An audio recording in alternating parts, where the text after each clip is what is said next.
Love this podcast? Support it and sponsor today. Simply head to ozcastnetwork.com for details. Ozcast.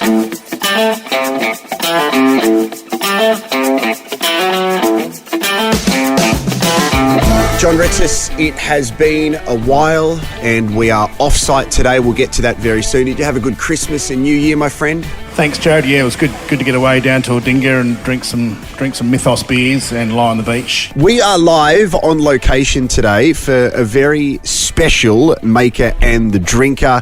I'm pumped. We're out of the studio. John, you're in your element and it's a great time of year. Quickly tell us for the naive listeners everything about vintage in about 20 seconds. What does that mean? What is happening? So vintage is when we pick the grapes and crush them, ferment them out and then barrel. In terms of Shiraz, we put them in oak for anything from 5-6 months to 2 years.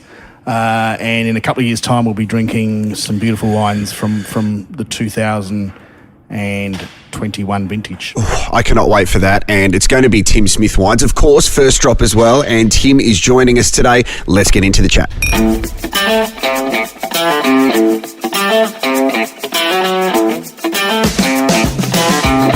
So Tim, very exciting. You've got a new winery here and you've got the whole family here, your daughter, your grandson, Oscar, and the young fella, Thomas on the tools. But it was a 25-year overnight success story to get here. You want to go back a few years and tell us about how it all started? Young Smith, started off where? Well, actually, prior to working in the wine industry, I was roadie for a few rock and roll bands. So, what rock and roll bands? I'm glad you asked. Thank you. So, I worked for Cold Chisel, Midnight Oil, basically all the touring bands that come through Adelaide. I was a loader for and a rigger. And my ex-wife and I got pregnant. She decided that wasn't a very good vocation for a young man. I couldn't see what the problem was. Yeah. So eventually decided that I need to get a real job and, live a normal life change. And as luck would have it, got a position as a casual at Yalumba in 1987, I think, my first vintage. And quickly realised that I wasn't very good at being told what to do. So I figured if you're going to change that, you're going to start your own business. What am I going to do being unskilled? And I've stuck at it, learned a lot about it, drank a lot of good booze to learn a bit about it. I was really fortunate that Yalumba sponsored me to go through university. So they effectively paid for me to study. Thanks, Noe. So I got a winemaking degree, and like any good Australian, I did the right thing after my employer. You got on the dole.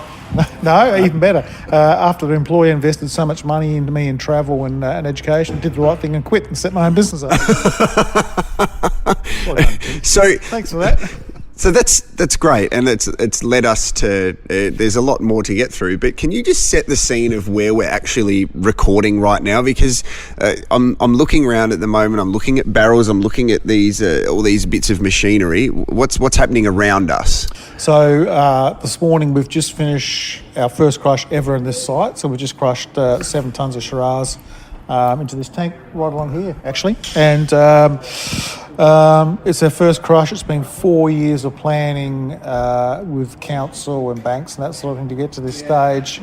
And so, it's quite a significant day, actually. There's been a passing parade of people coming through.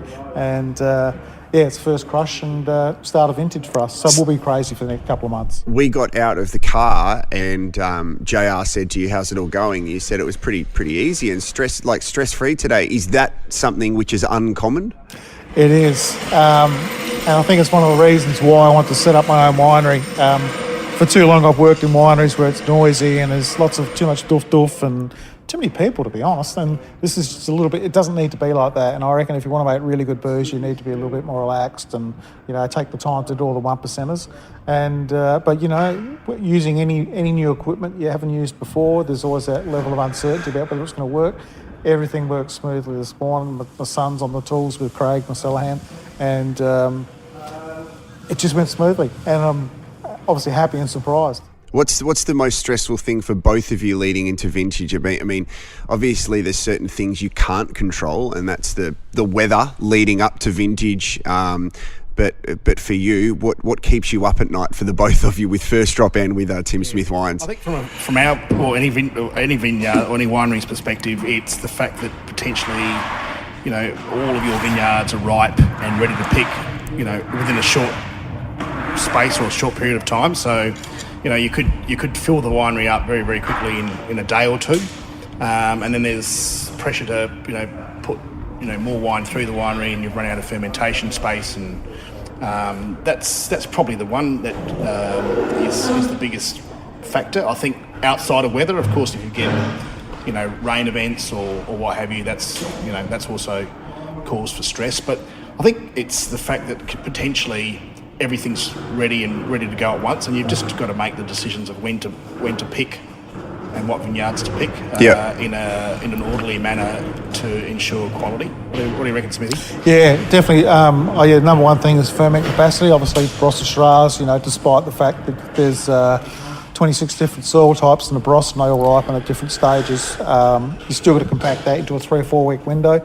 And, Murphy's Law dictates that if you've got a 10-tonne parcel of Shiraz that's ready, you've only got an 8-tonne tank to put it in. So it's constantly playing Tetris, really, with, getting batches to fit certain size tanks. And for me, it's staff, to be honest. It's really hard to get the right people. And, we read all the CVs. Everybody puts on the top of their CV, I want to be a team player, I want to be part of a winning culture and all that sort of thing.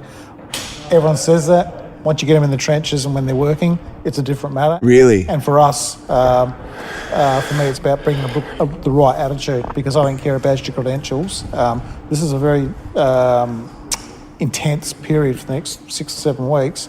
And, everybody thinks they're going to be the next great winemaker. Well, we don't need another winemaker here because I am the winemaker.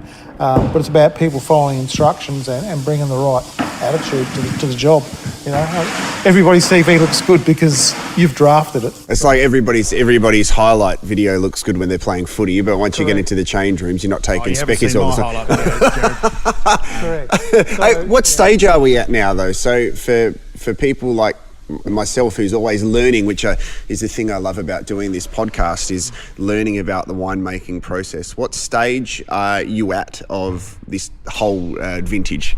It's officially the first day of crushing, but we are a long way from home. Today's the first day all around the Barossa, is that right? Pretty much? First day for Tim Smith Wines, and it's his first crush in his brand spanking new winery. That's a momentous occasion we're here for. We're lucky to be here, and I've worked with Tim. I joined St Hallett in late 2001, 2002, which is a great vintage, Tim, by the way. Best ever. So in the last 19 years, Smithy's been working towards this day. Yeah. And I know that we used to share an office together, and he tear his hair out because of council, of whatever. It's been a long journey, and it's very, very proud for Tim and for his family to have finally, made wine at his own winery at home. That's so good. All right, talk us through the label. I'm seeing the thumbprint. Is this your thumbprint? It is. So pretty much, everybody when they set up a wine brand, they try and come up with the world's fanciest, catchiest name, and I thought about it for a long time and come up with all these cool names that I thought would be a good wine brand. And none of them really rang true with me, and I thought about it, and I'm the sort of guy that's on the tools. So I'm the bloke that fills the barrels, I run the crusher, I drive the forklift. Everything that comes from Tim Smith Wines, I've had my hands on it. So that's why we use the thumbprint. And I know it's hardly original calling your wine brand after yourself, but it really is, up until this point, been all about me. We're obviously going through a generational change at the moment, so we might need to address that. But yeah, it's that's how it's been since 2000. It was established in 2001, first vintage 2002. How hard is it? I know this is a very simple question that may have a complex answer. How hard is it to get to the stage you're at today of doing this in, there's the big celebration here today, but it's obviously been a long journey. It is, and I think John's in a similar position as well, where we don't come from a long list of generational family winemakers. Like I'm the first generation in our family to be involved in the wine industry.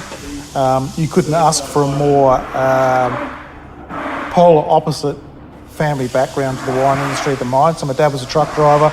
My mum used to sweep the floors at school. She was a cleaner. We grew up 15 minutes from Melbourne Oval, so we're very, very much western suburbs, working class people. We are not multi-generation. I won't say any family names, but you can draw your own conclusions.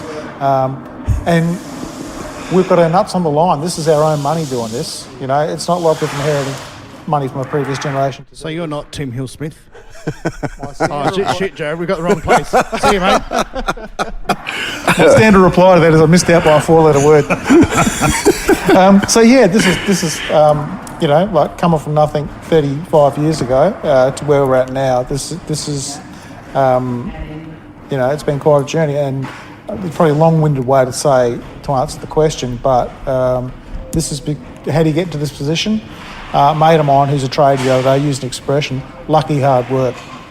Do you take pride in it though? Because you can laugh about it that like obviously you haven't come from a generation of winemakers the same as you, Jay. Like I feel that that's something that you should have more pride of, because I guess there are some winemakers that have, and it's not their fault that they were raised and brought into that family, but it's not necessarily a shortcut, but it's their ways pay for them. So for you to do it without all that, I'm sure you have that sense of pride. Yeah, I do, and it's only the last 12 months I've actually given myself the luxury of stopping to smell the roses a bit, because we just work bloody hard. I don't know about JR, but I'm just too freaking busy to stop and think about how hard I've worked and successful I've been. It's just what you do.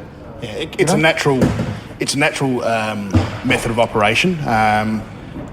Tim Smith Wines is a 20-year overnight success story, and the same with what we do. And we're not the only winery that has that similar history and background, where we haven't been fortunate enough to come from a wine industry family, and we're very grateful for those families. They have actually broken the ice and paved the way for us, but it's definitely tough when you've got to pay for every square foot of concrete and fermenter and what have you, that hasn't been passed down from 4 or 5 or whatever generations. So it's you're right, it's more special, and I think from my perspective, and I'll guarantee from Tim's perspective as well, we definitely respect where we came from and appreciate where we've come from.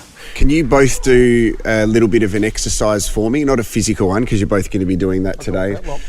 Okay, so JR, I want you to describe Tim, and after that I want you to describe JR, because you're both very humble people, but it'd be really fascinating as people who have worked together, and you are competitors, not the right word, but obviously you're both making wine, just to talk about how you view the other person. Yeah, sure. So I first met Tim in late 2001, 2002 at St. Hallett, and he struck me then as he strikes me now. He's sort of quite earnest, hardworking, very, very humble, brilliant winemaker, probably the high priest, as I said earlier, of Vinevale, and also Grenache and Mataro blends, and a brilliant Shiraz craftsman. He's worked tirelessly, for his own brand, but also for the region. A few years ago, he was nominated and awarded. Was it Winemaker of the Year? 2019. Do you still have those robes? No, you don't get robes. You just get a little medal and a plaque. Okay, but I'm used to hoping to borrow them off you. Fish and chip paper now. So yeah, he's an honest bloke that he's a bit of a battler, but he's achieved some great goals that he should be very proud of. Tim, what about John Retsis? Hardworking. Well-travelled. One of the things that I know about John is that we have crossed paths around the world, and no one ever sees us except for John when he's in his world and I'm in my world. And I've got other mates in their world as well. They do the ridiculous things like catch a train down from Canada and meet up in that crazy cougar bar in somewhere in America. Like, you were literally in town for like 6 hours or something, but we managed to make it happen. To have a beer in London, that sort of thing. Yep. So, travelling making wine's easy, all right? Yeah. It's the selling's the hard part. And, John has worked bloody hard. He's got a good mind for managing the business side of wine. And for me, it's nice that I can make wine. I think I'm okay at doing it, but I'm not really good at the sales side. And that's what I like about John. He understands things like LUCs and bog-offs. And that. What are they? What's LUC and bog-off? Oh, it's just the Don't ask pricing. Johnny would know. Okay, all right. Just the pricing structure of wine and what have you. So it's just. And you've got to know that, because when you go into a restaurant or you meet with the buyer from Dan's, we don't deal with Dan's, but if you meet with some guy that all he does is that business side, you've got to know what you're talking about, and I've got no idea. That's why I palm it to my wholesaler. Yeah. And John understands that and can cut a deal like that, whereas I haven't got a clue. I've probably been ripped off price-wise, but sold a lot of wine, but been ripped off price-wise. So, yeah, that's a very important trait to have, but also hard-working. I've got a lot of respect for people that just work their asses off. I'm always working.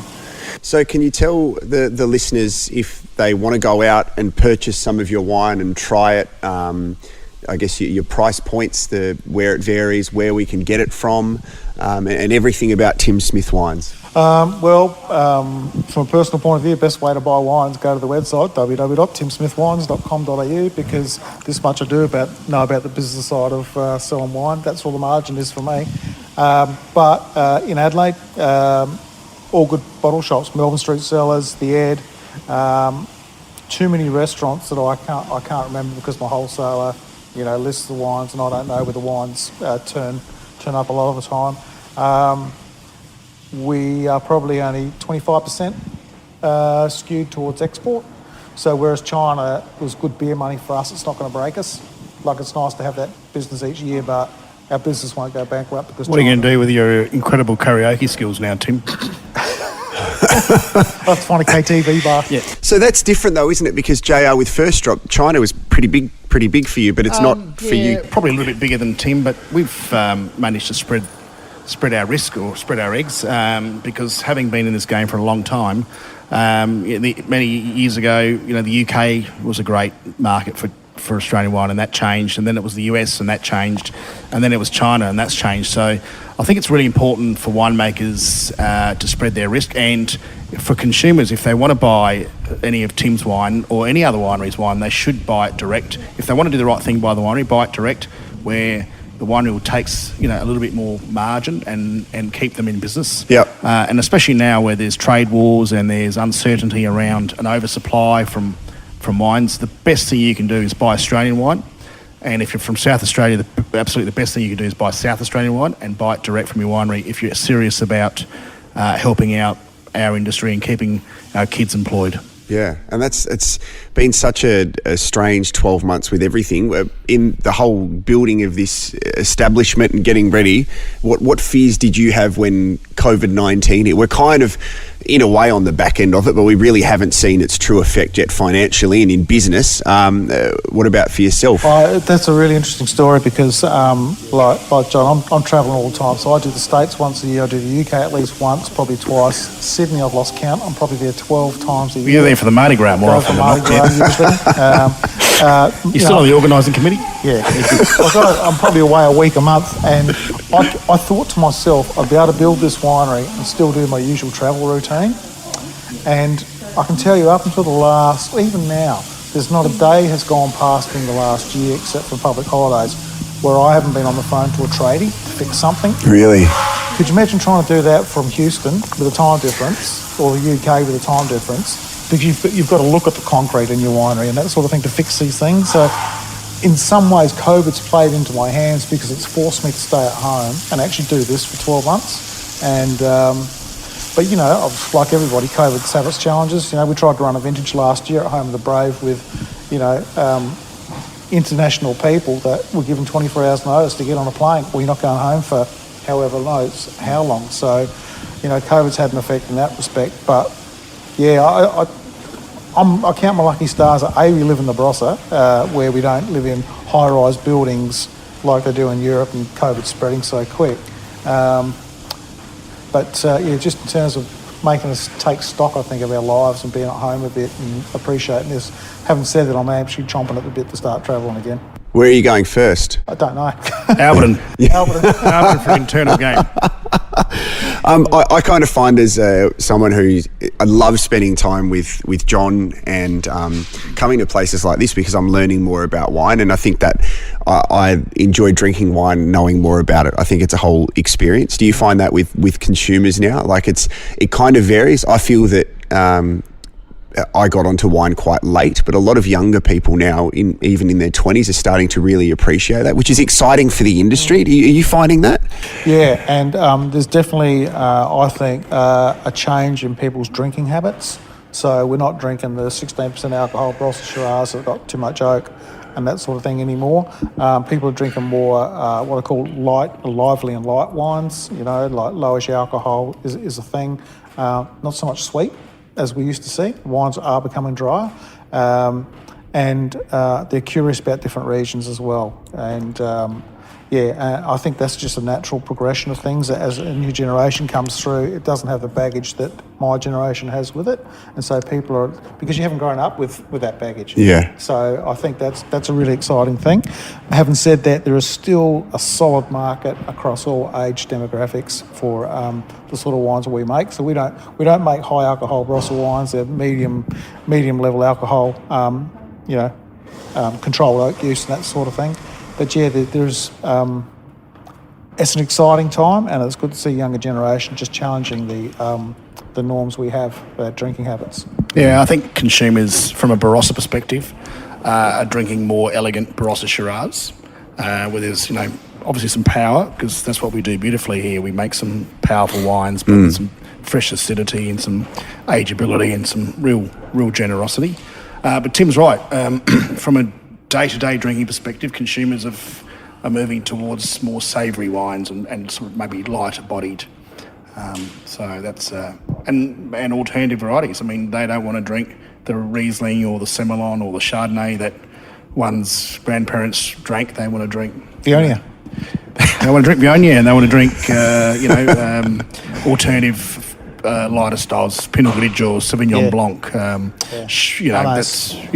Whatever. So the market's changing in terms of consumption, but it always changes. It never goes in a straight line. It's like the weather. It's like business. It's an evolving, moving target. And as winemakers and as producers of beverages, we need to understand what consumers want and make wines that they want to drink. It's not what we want to drink. It's what they want to drink. Well, I'm excited because the hot weather's gone. We're into the cooler stuff now, and that means more Shiraz, because I'm one of those weird wine drinkers that I will still have a Shiraz in the 40-degree temperatures. Well, you're not a weirdo. It's a big thing. It's I just spent a few days up in Queensland visiting a client, and it was 30-odd degrees and quite humid, and they were drinking Shiraz on a daily basis for lunch, or out of a wine fridge or on an ice bucket.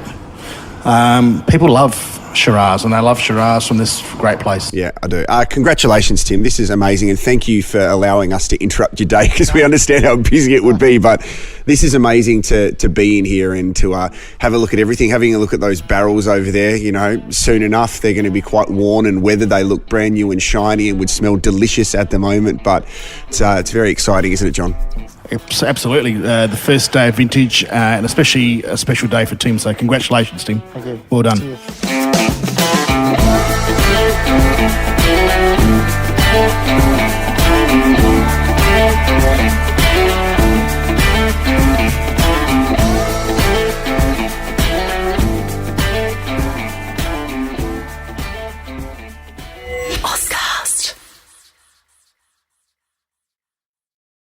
Love this podcast? Support it and sponsor today.